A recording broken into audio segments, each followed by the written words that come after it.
welcome to the second of our little chats on classical music.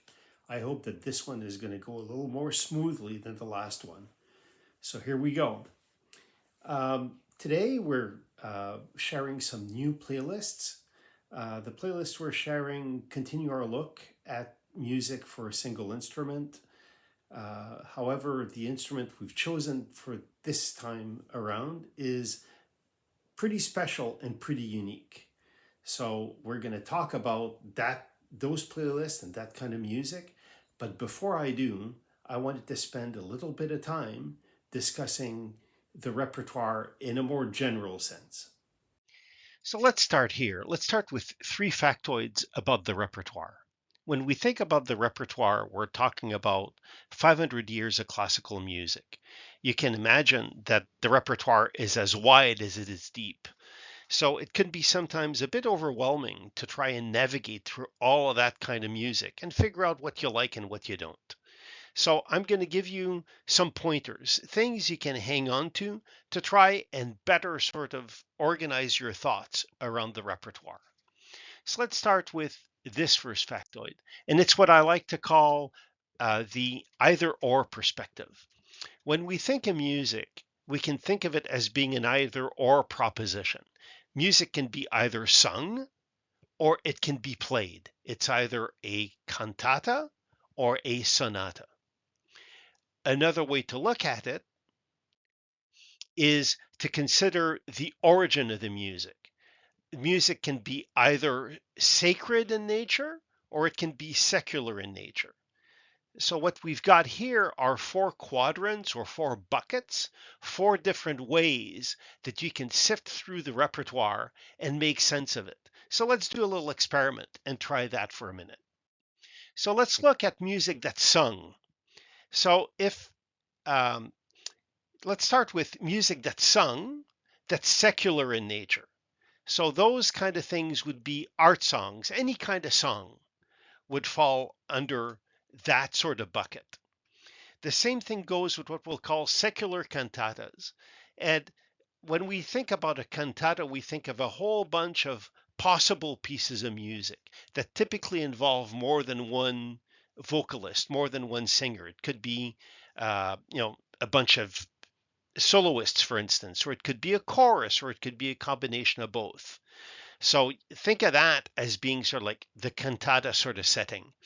There's special kind of cantatas that we'll call oratorios, and oratorios are, stories. They're not quite plays, but they are stories that are being told through music and through song. And oratorios, a good example of an oratorio would be, say, Haydn's Seasons, right? As opposed to a cantata, which would be, for instance, Karl Orff's Carmina Burana, for instance. Then there is the dreaded opera. Opera being, in its simplest form, a play that's being sung. But there's more than just singing involved. There's art direction, there's costumes, there's all sorts of things that you associate with a play, with the addition of musicians and singers.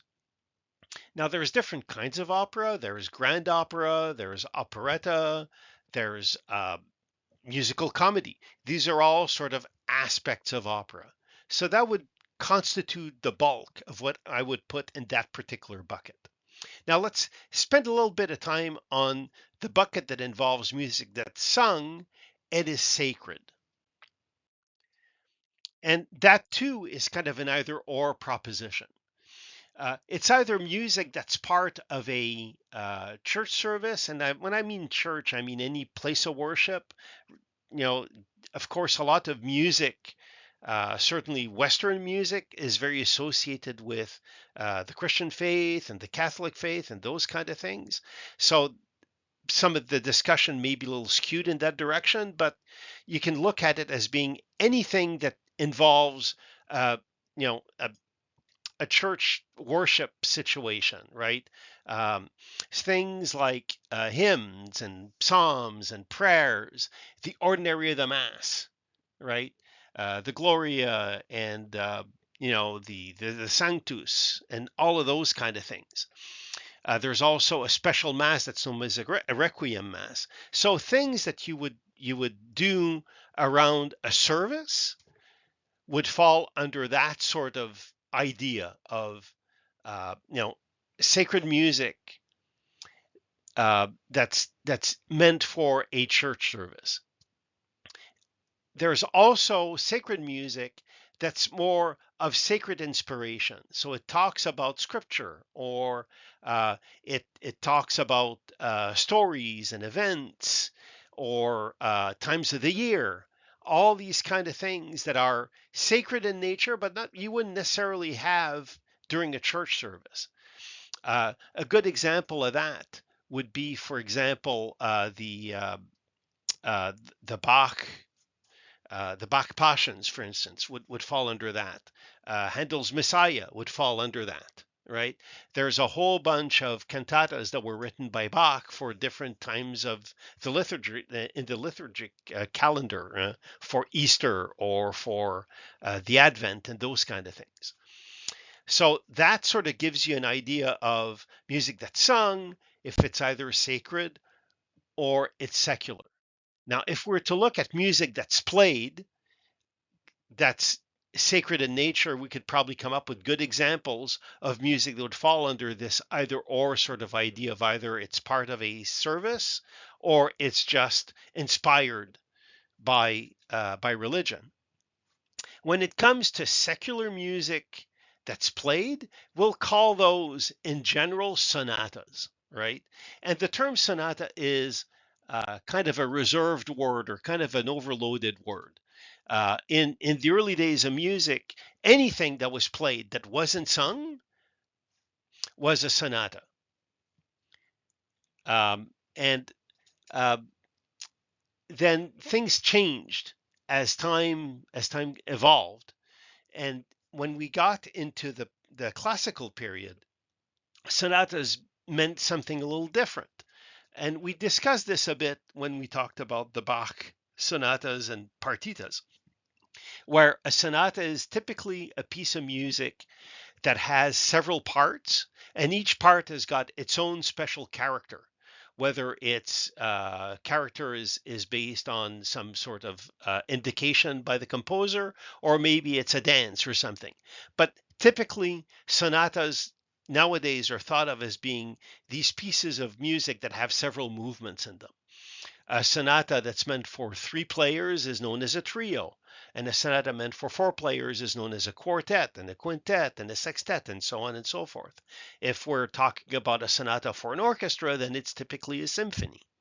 And if we're talking about a sonata that involves 1 player or a few players and an orchestra, then we talk about a concerto. So that's sort of what we mean by sonatas in general. Now we can look at music and the repertoire through a different sort of lens. And this lens is the one that says that music, can be associated with a time and a place. So the way to think about this is we can look at music in terms of when it was composed, at what period of time it was composed. And so there's all these periods that we associate with classical music, things like the early music period, the baroque period, which covers most of the 17th century and a bit of the 18th. The classical period, it covers most of the 18th century and then some of the 19th century. Then there is the romantic period, which covers most of the 19th century and some of the beginning of the 20th century. And then there's modern or contemporary music. That's really the 20th century and the 21st century. All of these sort of time periods come with their own aesthetics. They come with their own instruments. Even they come with there's influence of like composers and all these kind of things. So that's one aspect. Or you can look at music coming from different regions. One, for example, is the German tradition. So German or Germanic, if you want to extend that to places like Austria and the Netherlands, for instance.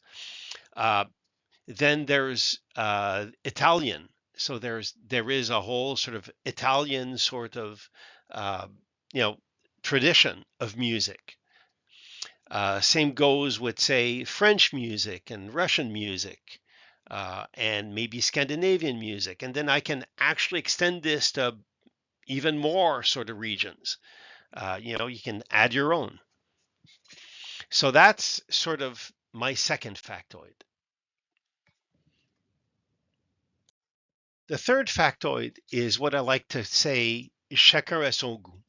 And I don't want to over overplay the whole idea of analogies between music and food, but it's the same thing as in food. You're not going to like everything that's on the menu. You're not going to like everything that's being served to you, right? Uh, so it's the same thing with music. There's some music you're going to like, and there's some music you're not going to like as much. And I think that we can give ourselves sort of a permission structure that allows us to say, okay, I'll accept that there's some music I'm going to like, and some of it that I won't, and that's perfectly fine. Uh, there are, however, two things that I want to note on that. One of them is, as in food, don't tell me you don't like something unless you've tried it or really tried it. So you got to give it a chance. You got to try it out and see if you're really going to like it. The second thing is what I like to call moderation, right? Everything in moderation.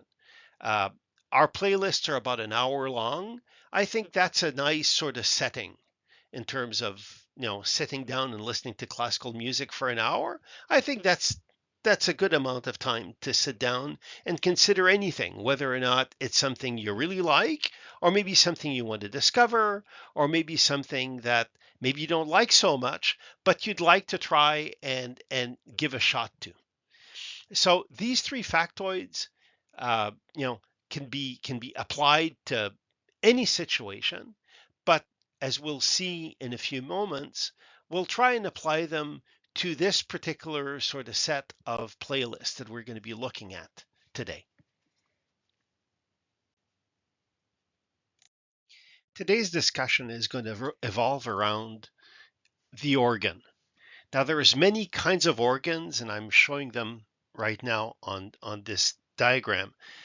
There's reed organs, and there's pump organs, there's the harmonium, there's electric organs, electronic organs. You could even probably extend the organ family to include the Moog synthesizer.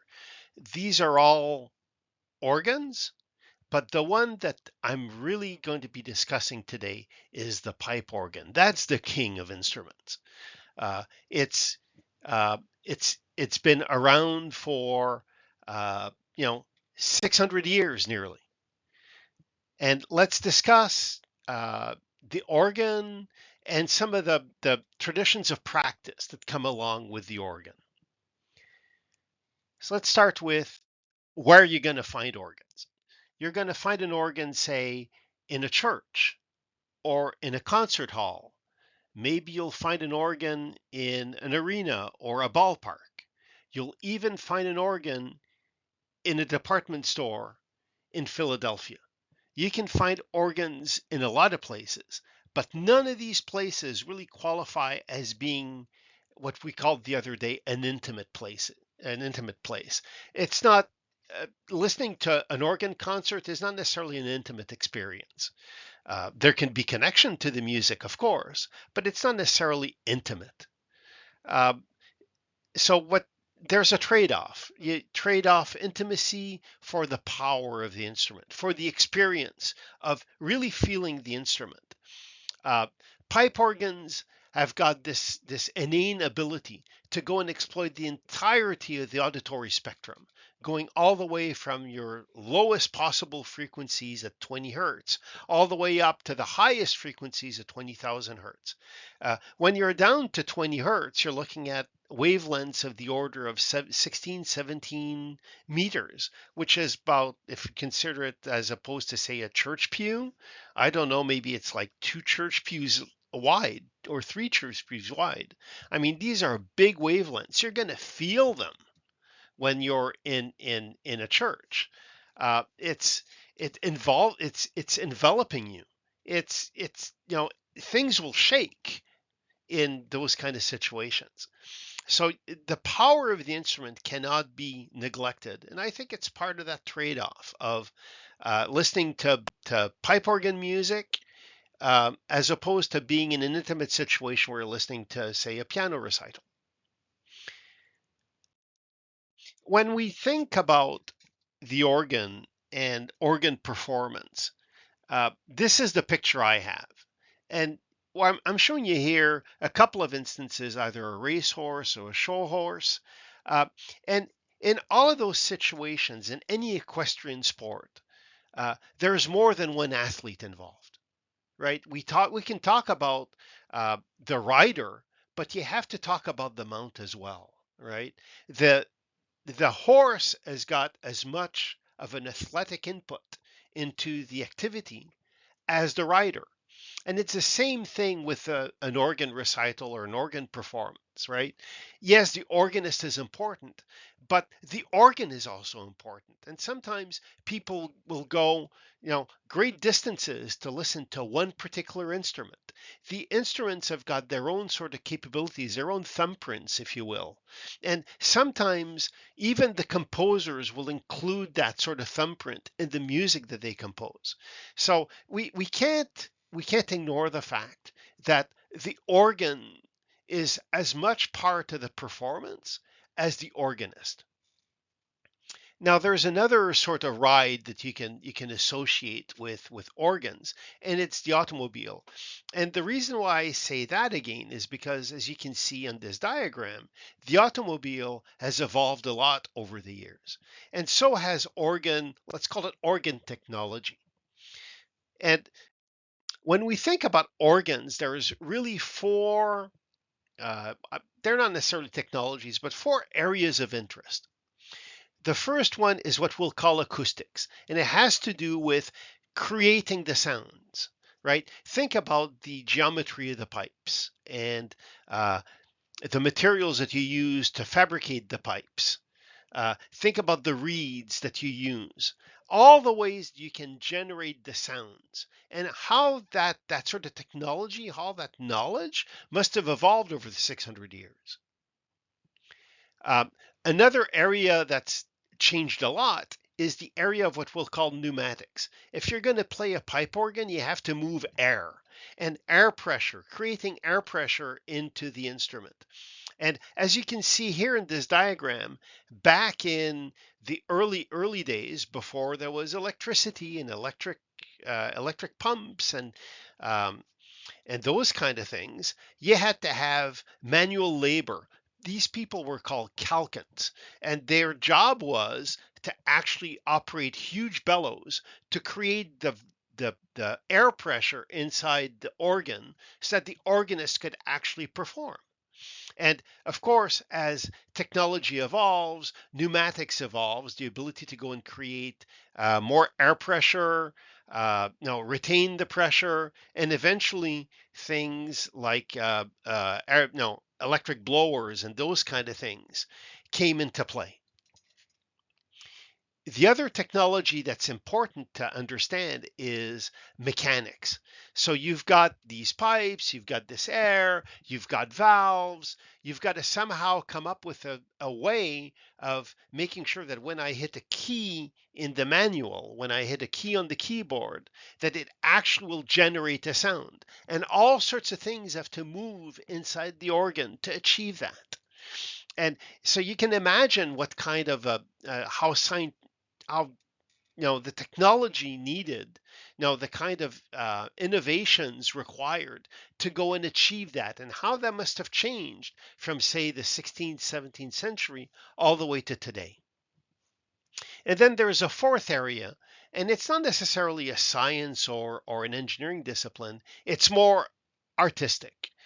Uh, these organs live in places of worship. They live in concert halls. They have to fit within the confines of those things aesthetically.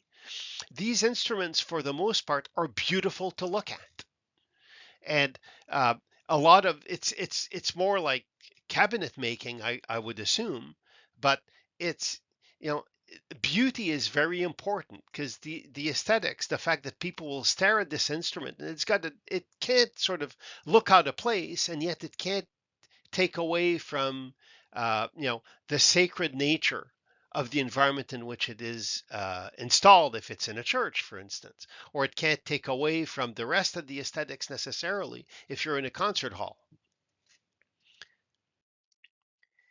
Now, when it comes to organ repertoire, and we can go back to our factoid number 1 from earlier, uh, you can look at it from uh, this way, given our sort of 4 quadrants.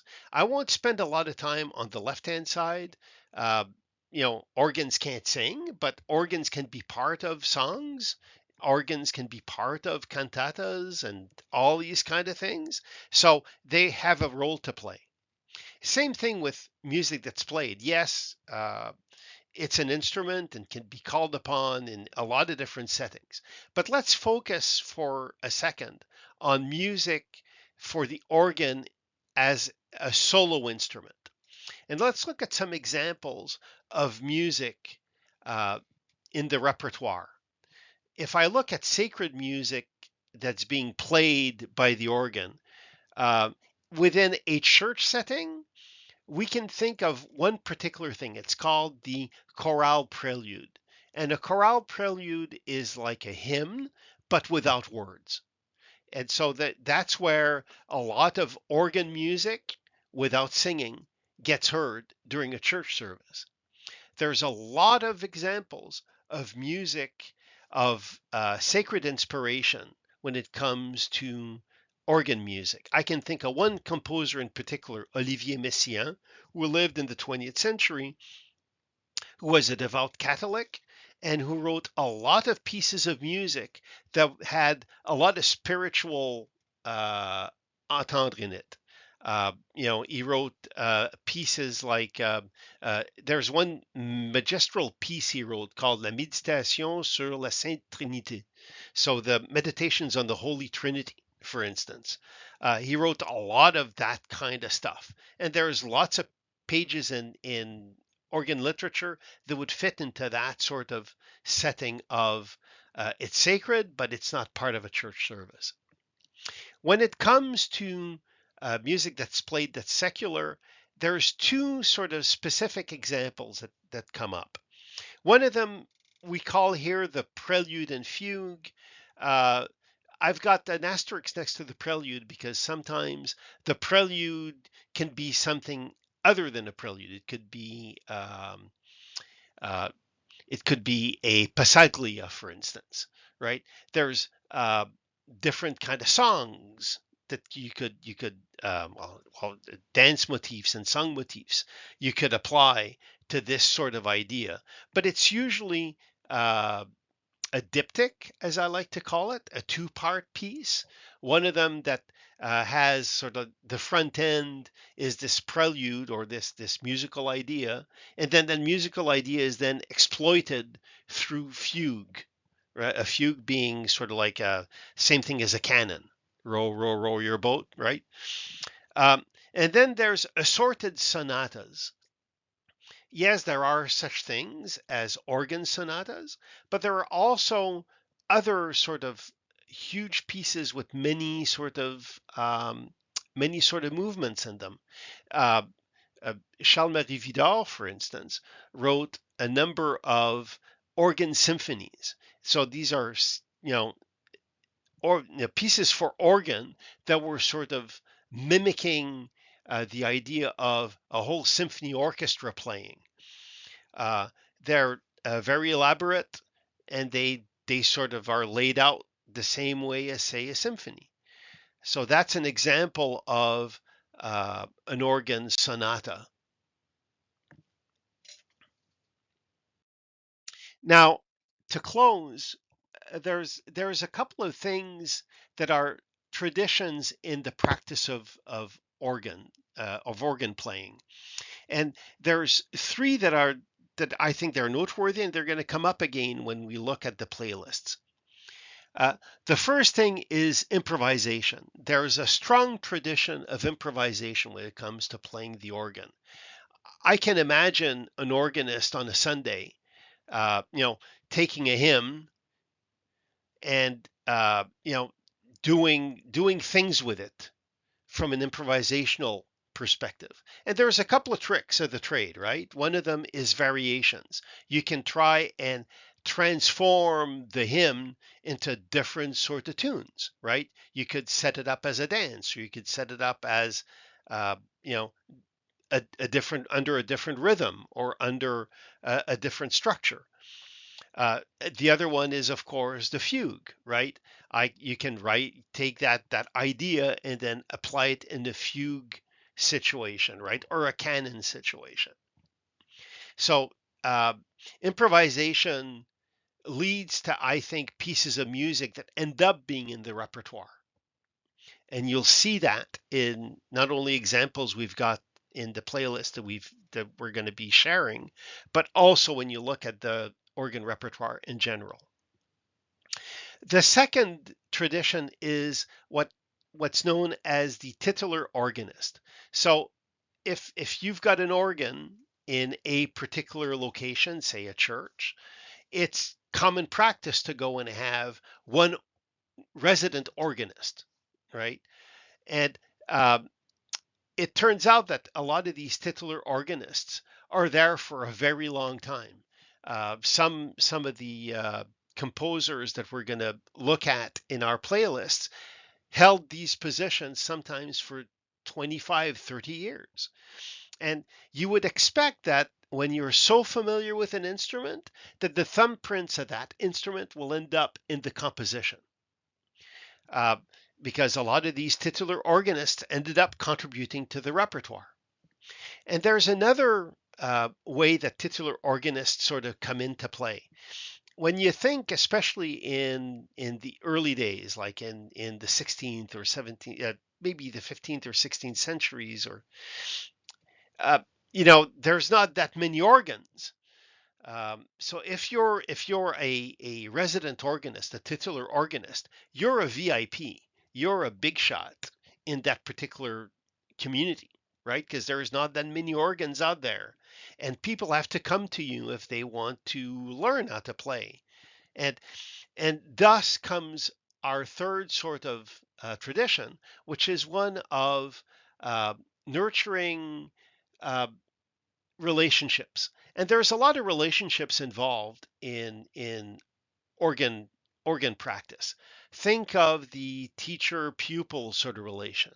Think of the titular organist and their apprentices. You can think about collegial sort of relationships. Now, different organists in the same sort of region being friendly. And of course, when you've got all these relationships, then there's influence, right? You learn from each other, you beg, borrow, steal from each other. That's perfectly normal and perfectly acceptable. So keep those sort of ideas in mind as we look into our two new releases this time around. Our two new releases uh, for today are two sort of playlists that are based around two different organ traditions. Now, when we talked earlier about traditions, we talked about music in a time and a place. So each one of these playlists will consider organ music at a different time in history and a different place on the map. So let's begin here. In our first playlist, we're interested in music in the Baroque period. And what I'm showing you here, and I understand it's a bit of an eye chart, um, is the kind of relationships that existed between uh, teachers and students in the Baroque period. And if you look on the left-hand side, it's mostly Italian composers, and on the right-hand side, it's mostly German composers. So let's just go and focus a bit on the German side. And you're going to see some names here that I'm going to talk about in a second. There's one name on this particular diagram that I'm not going to discuss, and it's Johann Pachelbel. And that's because Pachelbel, though he's of the German sort of tradition, he's more of a South German musician. The musicians we're going to talk about today, they're North German, or uh, if you allow me to look at this map, everything that's sort of north of this line. It includes some, for instance, Holland is included in there. You could also talk about Denmark. In fact, we'll talk about a Danish organist. But that's typically the area that we're interested in. And there is a whole bunch of very interesting sort of North German personalities in when it comes to organ tradition in those times, and they're based um, in different churches. There's one church in Amsterdam, right? The Oude Kerk in Amsterdam. There's St. Catherine's Church in Hamburg. And there's a couple of people that we're going to be talking about today that have a very close relationship with that particular church. Then there's St. Mary's Church in Lubeck in the very north of, very close to the Danish border. And then there's, of course, St. Thomas's Church in Leipzig, which was the home of Johann Sebastian Bach. So this gives you sort of an idea of where we are from a regional perspective. Now let's focus on what we'll call the North German School. And the founder of the North German School, and I apologize in advance if I butcher these names, right? There's Jan Pieterszoon Sweelinck. Now, Sweelinck is considered the father or the founder of the North German School. He lived all of his life in Amsterdam. A lot of his compositions date back 1592, thereabouts, right? He was a very influential teacher, and people would come from far and wide to study with him. And one of them is this chap here, Heinrich Scheinmann. And this guy left Germany, studied with him for a few years, and then came and took over the organ at St. Catherine's Church in Hamburg. And he taught another guy, and this guy is Johann Adam Reinken. Now, Reinken was, in his day, a very famous organist. He's left some compositions, but he was very influential in his time. In fact, as I read it, he's one of the few guys who actually didn't die a pauper. So there you go. This guy did pretty well for himself. Now, there's another very important composer from that sort of tradition, and his name is Dietrich Buxtehude. Now, Buxtehude is born and trained in Denmark, and he comes from a family of organists. And in that time period, in the 16th century and 17th century, there was a lot of wars going on in Denmark with the Swedes. And so he and his family, they moved around quite a bit, and they eventually ended up in Germany. And he ended up in this town called Lubeck, where he took over the organ at St. Mary's Church. Now, this guy, Buxtehude, he became friendly with Mr. Reineken. Now, we don't have any Polaroids, but we do have this painting from the day, which shows, I think Reinken is at the keyboard and Buxtehude is the guy with the sheet music on his lap. So we know that they were pretty good buddies, and so they were both influential on each other. Now, Buxtehude, it turns out, is famous for something that we'll call stylus fantasticus. So this is the whole idea of developing these things that we now today call preludes and fugues. So he was sort of like the first guy to play around with those kind of ideas of building these diptychs. Um, Both of these guys were probably dead by the time that Mr. Bach got really involved in music. And when Bach's mother died, step back, Johann Sebastian Bach comes from a family of organists. He's got a lot of uncles who were organists. His brother was an organist. And when his mother died, he ended up living with his brother. And it's not quite clear what his musical education was all about, but we know that his brother was part of his musical education, and he sort of introduced him to the music of Reinken and of Buxtehude. And so these guys were very influential in Bach's development and in Bach's sort of aesthetic and creation of music. Uh, and so these three guys that are highlighted in red, Mr. Sweelinck, Mr. Buxtehude, and Johann Sebastian Bach, are all three part of our playlist today, where we're going to be exploring music from the North German School. And as you can see here, I've got compositions from all three of these guys. And there's, just looking at the titles, there's some sacred music, there's some secular music. You'll see, some of these, a couple of pieces from Mr. Sweelinck are variations. Uh, there's preludes from Buxtehude that contain sometimes up to 3 fugues. And then, of course, there's a whole bunch of these chorale preludes I talked about earlier that are composed by all three of these guys. The 4 pieces from Bach are exclusively chorale preludes.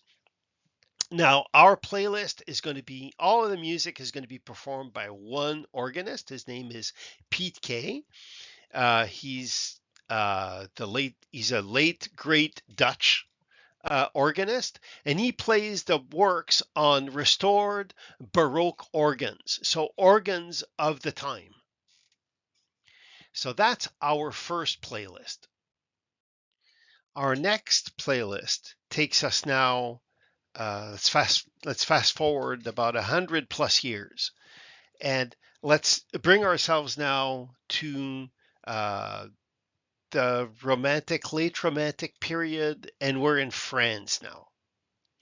And when it comes to this next tradition, unlike the previous tradition where we can really pinpoint the founder of the school, as it were,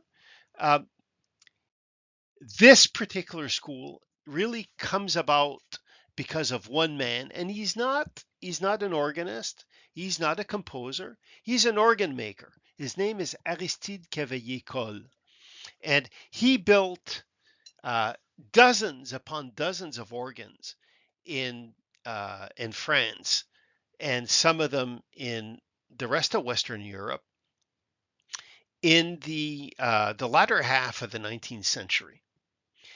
Some of the organs he's associated with, for instance, include places like Notre Dame, Sainte Clotilde, Saint Sulpice, and La Trinité. And those 4 organs are going to come up in our conversation. Mr. Cavaillé-Coll is highly reputed as being the founder of a new generation or a new kind of organ. And let's sort of spend a few minutes talking about the difference between Cavaillé-Coll's organs, the organs we're going to be listening to today, versus the ones that were part of our previous playlist, which were Baroque organs. And I think the biggest difference between the two is the fact that when you've got a baroque organ, uh, the the tonal structure is different. And what I mean by that is uh, the notes that are higher in pitch are actually louder than the notes that are lower in pitch. So it creates this what they call a high pitch brilliance. Um, Cavaillé sort of went for a more uh, a more uniform sort of tonal structure. He's got he emphasizes now more of the lower end. So now there isn't as much of an emphasis on the high end. It's almost as if it's a flat sort of uh, sound versus versus frequency. And he achieves this because he can actually create more back pressure, more air pressure in his instrument. So it's easier for him to go and operate the big pipes where you can create these big sounds. And so his organs were known as being symphonic organs. They were organs that were capable of the same sort of breadth as a full symphony orchestra. Now, there are three composers that worked very closely with Cavaillé in the early days, sort of championed his organs. And uh, the three names you're going to see here, at least one of them you should be familiar with, and that's César Franck. César Franck was for many years, I would say, over 30 years, he was the titular organist at Sainte Clotilde. Uh, the second man on the screen, Charles-Marie Widor, was the titular organist uh, at Saint-Sulpice, and he was there for about 30 plus years.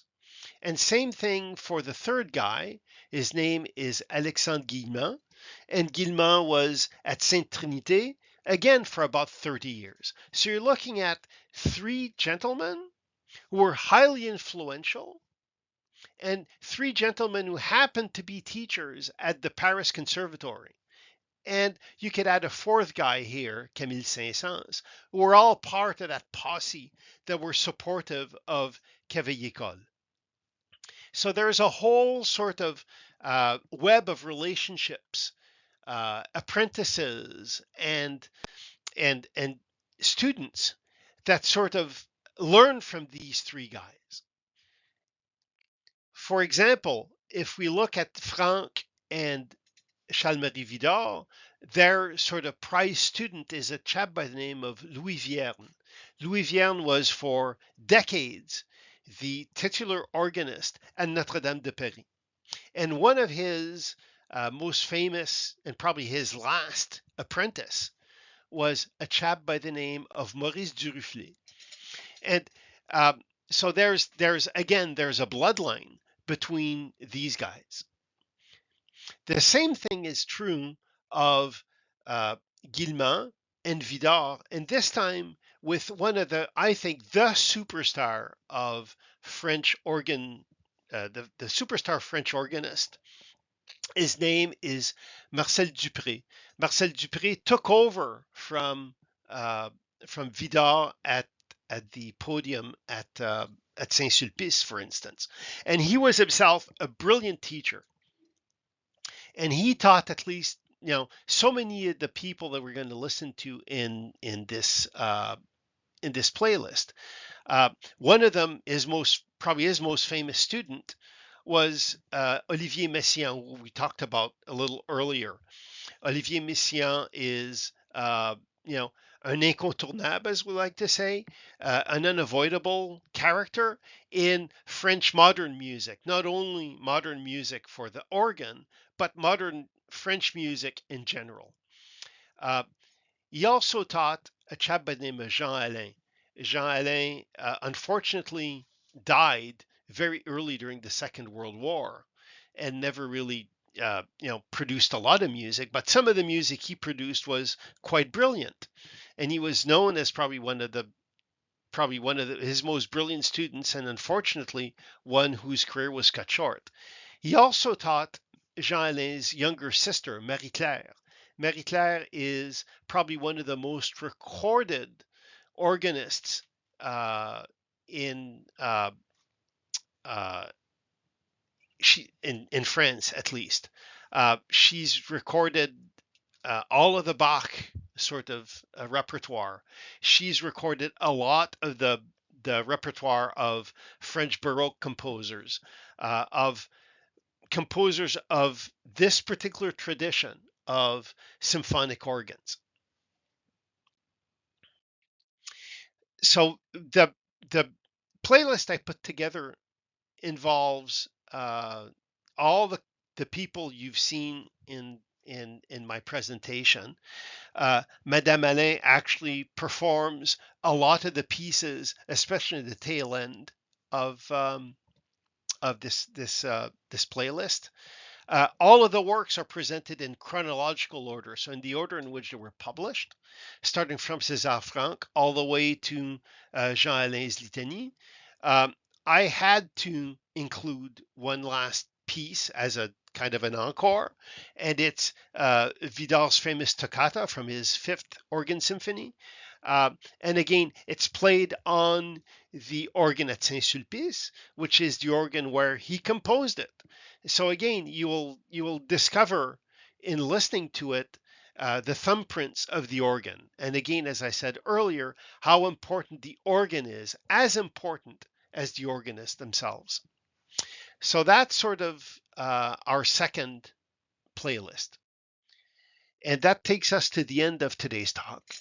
I hope it went a lot smoother than last time. I hope I didn't bore you. Please take in those playlists.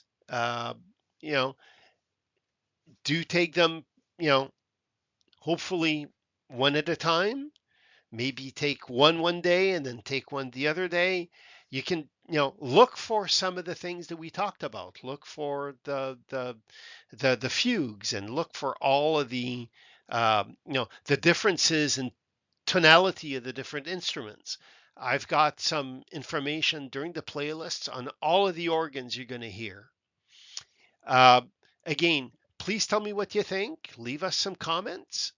And we've got stuff in the pipe. So next time we talk to each other, we'll be leaving the world of single instruments, and we're going to be starting to look at how we build up to a few instruments. So until next time, this is Pierre. Ta-ta for now.